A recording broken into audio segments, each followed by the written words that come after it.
Good morning प्यारे विद्यार्थियों। आज हम पढ़ेंगे वापसी कहानी। कल हमने वापसी कहानी का मुख्य चरित्र गजाधर बाबू के चरित्र चित्रण से संबंधित बात कही थी। उससे पहले हमने कथा वस्तु इसकी पढ़ ली थी। आज हम इस कहानी का परिवेश, इस कहानी की शैली, इस कहानी की भाषा पढ़ेंगे। इन तीनों ही टॉपिकों को आज समाप्त करेंगे अपन। तो हम सबसे पहले पढ़ते हैं इस कहानी का परिवेश यानी वातावरण कैसा था। वापसी कहानी का परिवेश मध्यम वर्ग का है। कहानी के प्रसंग मुख्य रूप से दो स्थानों पर घटित होते हैं। कहानी का आरंभ उस छोटे से रेलवे स्टेशन पर जहां गजाधर बाबू नौकरी करते हैं और एक छोटे से सरकारी घर में रहते हैं। कहानी में इस जगह का बहुत ही संक्षिप्त विवरण है। रेलवे क्वार्टर का यह कमरा जिसमें उन्होंने कितने ही वर्ष बिताए थे, उनका सामान हट जाने से कुरूप और नग्न लग रहा था। आंगन में रोपे पौधे भी जान पहचान के लोग ले गए थे और जगह जगह मिट्टी बिखरी हुई थी। उस क्वार्टर में बहुत कम सामान था। गजाधर बाबू ने कमरे में जमा सामान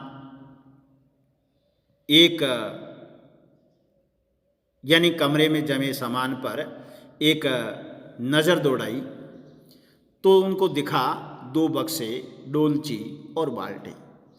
इस विवरण से स्पष्ट है कि गजाधर बाबू कोई बड़े पद पर नहीं थे।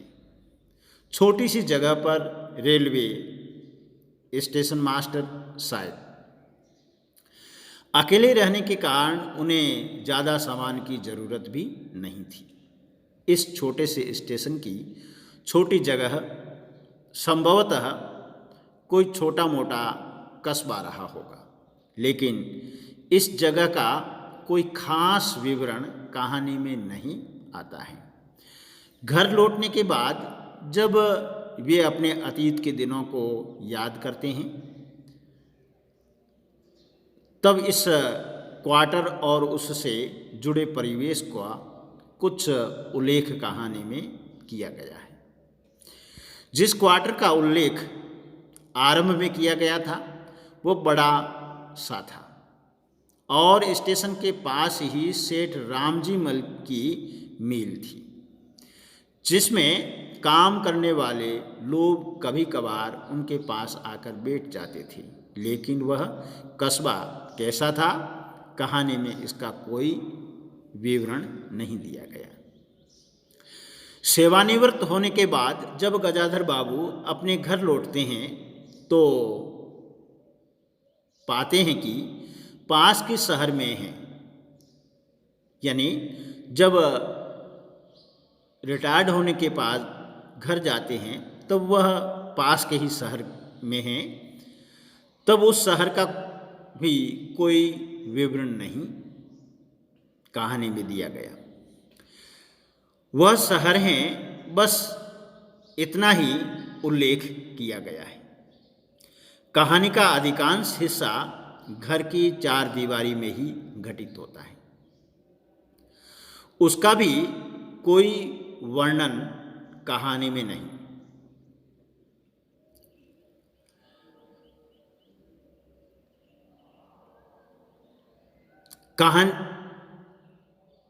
कोई वर्णन नहीं।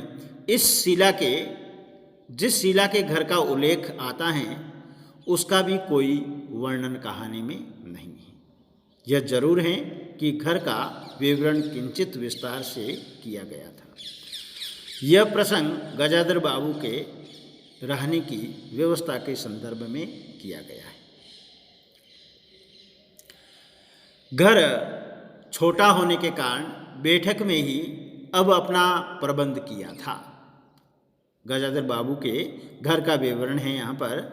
उनकी पत्नी के पास अंदर एक छोटा सा कमरा अवश्य था, पर वह एक और अचारों के बर्तनबान, दाल चावल के कनस्तर और घी के डिब्बे से घिरा था, तो दूसरी ओर पुरानी रजाइयों दरियों से लिपटी और रस्सी से बंधी रखी थी।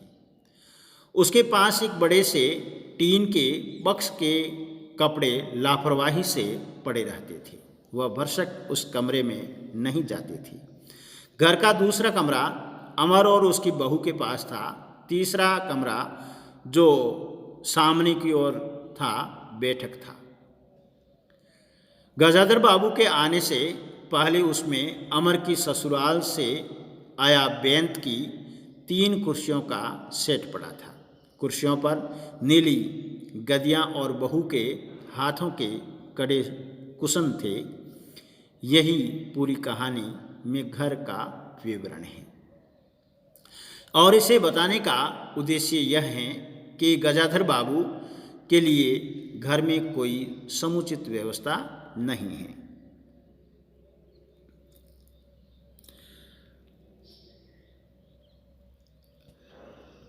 कहानी में भौतिक परिवेश के अलावा कई ऐसी बातें आती हैं जो यह बताती हैं कि गजाधर बाबू और उनका परिवार औसत दर्जे का परंपरागत मध्यम वर्गीय परिवार है।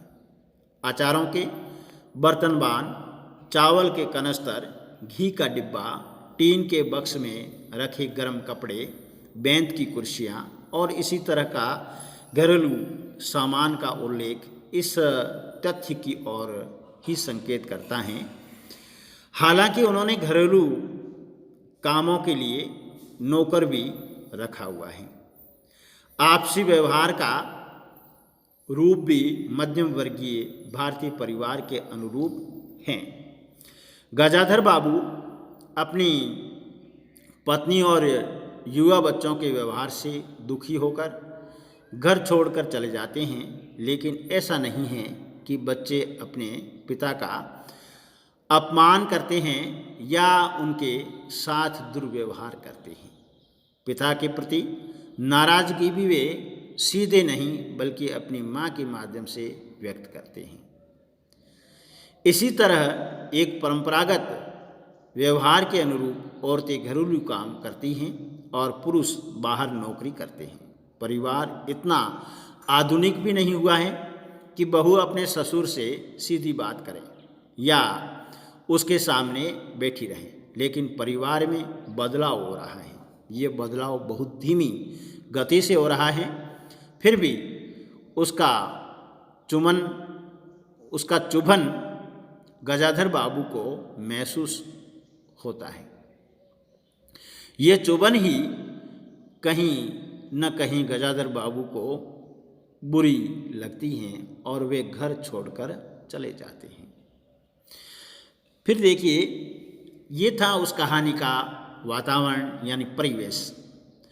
अब हम यहाँ पढ़ेंगे शिल्प कि इस कहानी का शिल्प कैसा है, संरचना शिल्प की कैसे की गई है, इसका जिक्र करेंगे।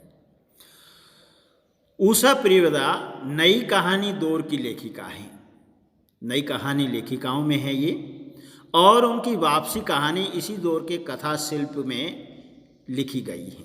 नई कहानी दौर के अधिकांश लेखकों की तरह यह इस कहानी का संबंध भी मध्यम वर्गीय यथार्थ से जोड़ती है। एक मध्यम वर्गीय शहरी परिवार में बुजुर्ग लोगों की बदलती स्थिति को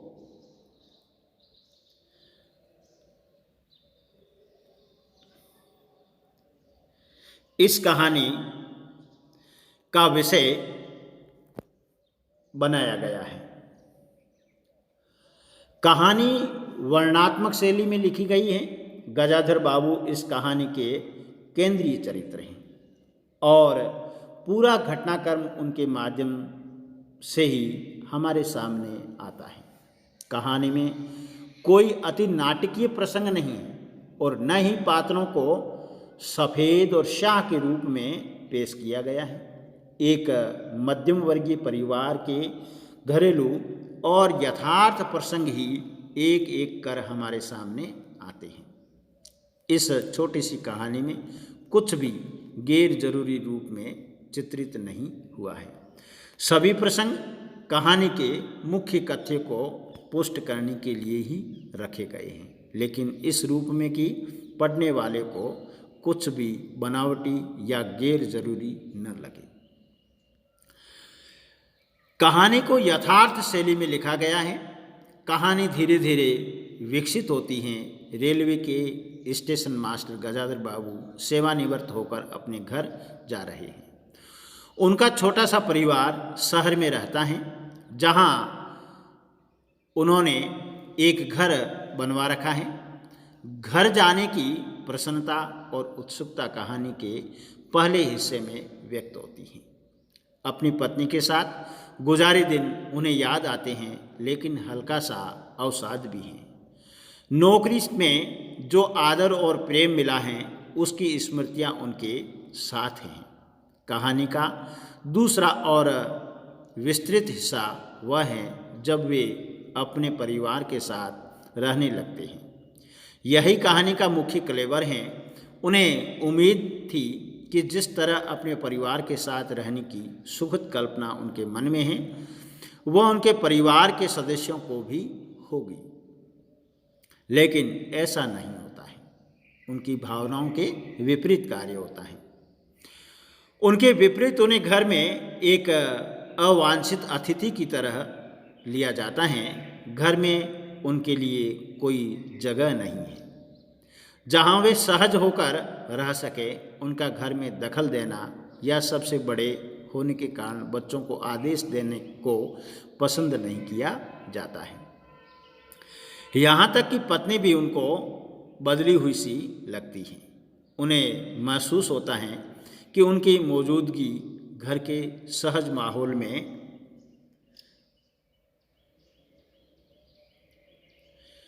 अवरोध बन गई हैं और इसके लिए यही उचित है कि वे इस घर को छोड़कर वापस चले जाएं।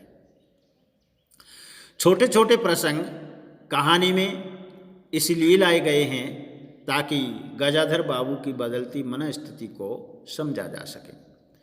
उनकी निजी पीड़ा के साथ पाठक तादात्म्य कर सकें। ये सभी प्रसंग ऐसे हैं जो मध्यम वर्गीय परिवारों में आमतौर पर देखे जा सकते हैं।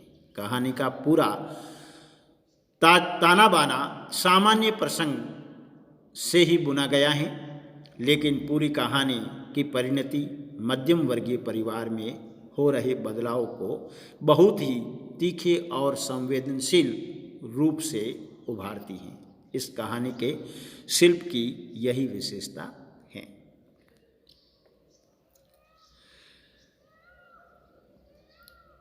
फिर आता है भाषा और संवाद। शिल्प की तरह कहानी की भाषा भी यथार्थपरक है। पूरी कहानी बहुत ही संधी हुई भाषा में लिखी गई है। छोटे छोटे वाक्यों में रचनाकार ने अपनी बात कही है।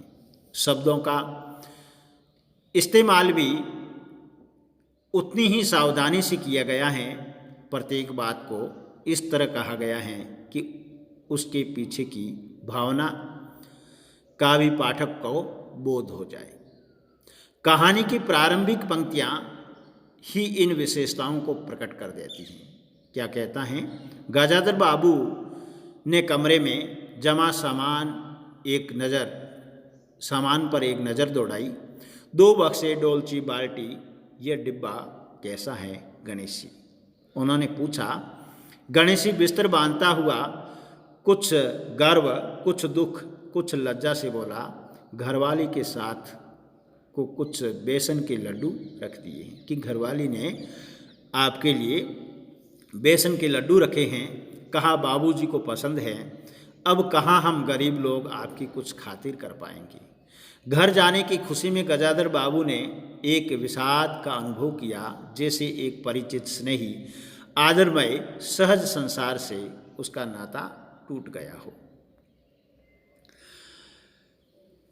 कहानी का यह पहला परिच्छेद जो छोटे छोटे वाक्यों में निर्मित हुआ है, बहुत कुछ कह जाता है। घर जाने के लिए अपना सामान समेटते गजाधर बाबू का यह चित्र। उनके इस काम में उनका नौकर गणेशी मदद करता है।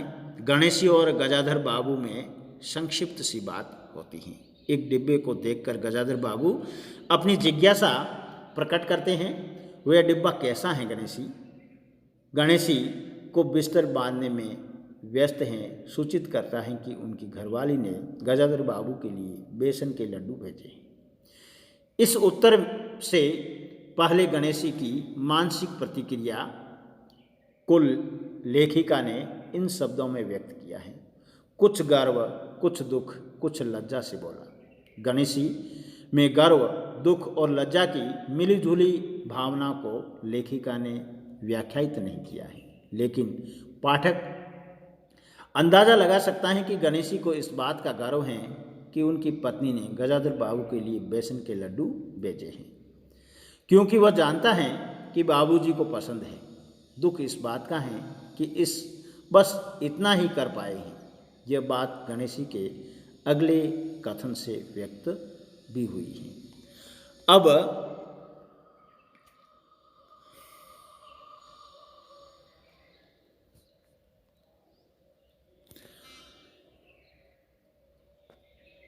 जिसका उत्तर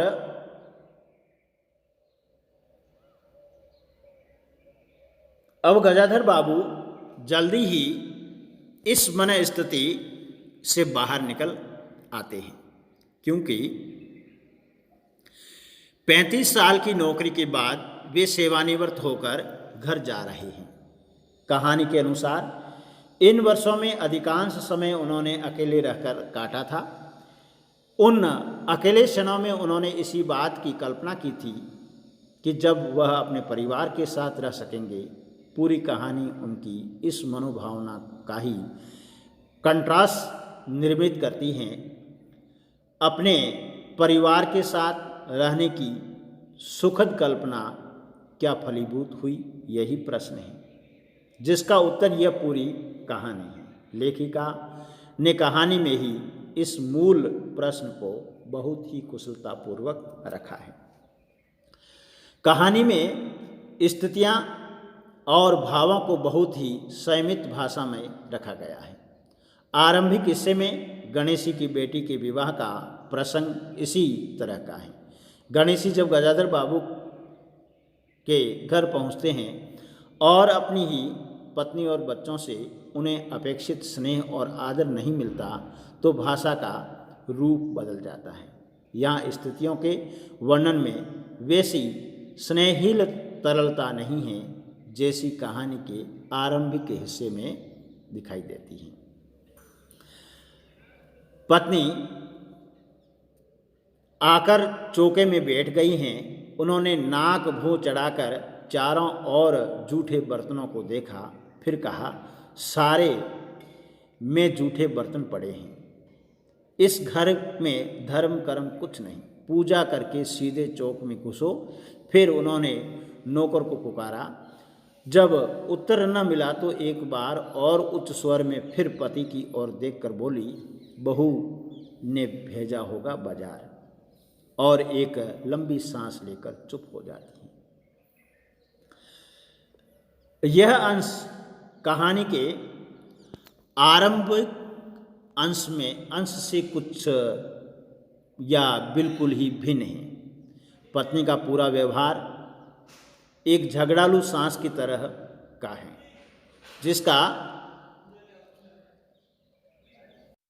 जिसका काम ही बहू की गलतियां निकालना है। नाक भौं चढ़ाकर चारों ओर जूठे बर्तनों को देखा। यहाँ नाक भौं चढ़ाने का प्रयोग गजाधर बाबू की पत्नी के तुनक मिजाज व्यवहार की ओर संकेत करता है। यह उनके बातचीत की भाषा की भी विशेषता है। शिकायत का यह लहजा सिर्फ बहू के लिए ही नहीं, परिवार के दूसरे सदस्यों के लिए भी है। लेकिन कहानी में पत्नी की इस शिकायत करने की प्रवृत्ति को सहज रूप में लेने की बजाय गजाधर बाबू गंभीरता से लेते हैं। इस तरह वे अपनी ही घर परिवार वालों से दूर चले जाते हैं। कहानी में संवाद का जहाँ भी प्रयोग किया गया है, लेखिका के पात्र के स्वभाव, मनस्थिति और पात्रों के पारस्परिक संबंधों का ध्यान रखा है। मसलन अपनी बेटी को संबोधित करते हुए कहा गया है। गजाधर बाबू का ये कथन देखते हैं। बसंती, आज से शाम का खाना बनाने की जिम्मेदारी तुम पर है। सुबह का भोजन तुम्हारी भाभी बनाएगी। यहाँ आदेश का भाव बहुत स्पष्ट रूप से महसूस किया जा सकता है। इसी तरह छोटे भाई बहन की बातचीत में भाषा का रूप बदला हुआ नजर आता है। यहाँ आदेश नहीं बल्कि बराबरी का लहजा है। संवादों में लेखिका ने लहजे पर खास जोर दिया है। इससे संवाद बहुत ही यथार्थपरक बन सके हैं। कुल मिलाकर कहानी अपने कथ्य के अनुरूप शैली और भाषा में रची गई है, इसलिए यह पाठकों पर गहरा प्रभाव छोड़ने में सक्षम भी है।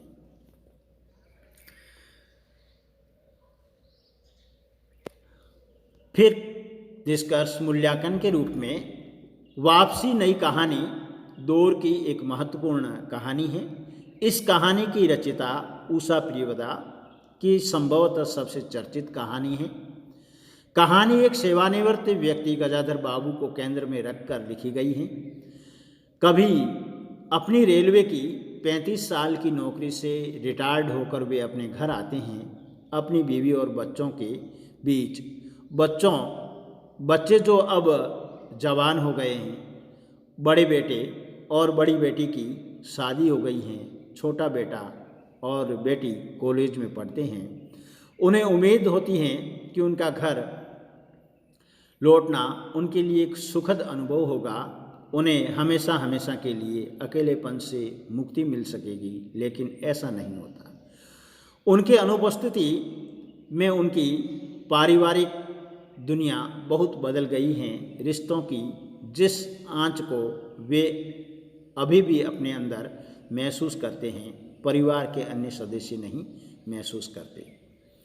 वही वजह है कि उनके बीच एक दूरी कायम हो गई है। बच्चों की नहीं, वे अपनी पत्नी के साथ भी अपने को नहीं जोड़ पाते हैं।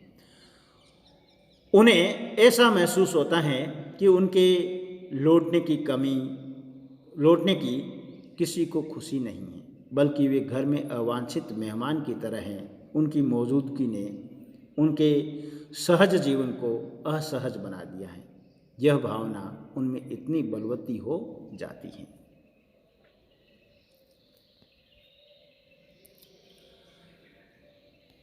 कि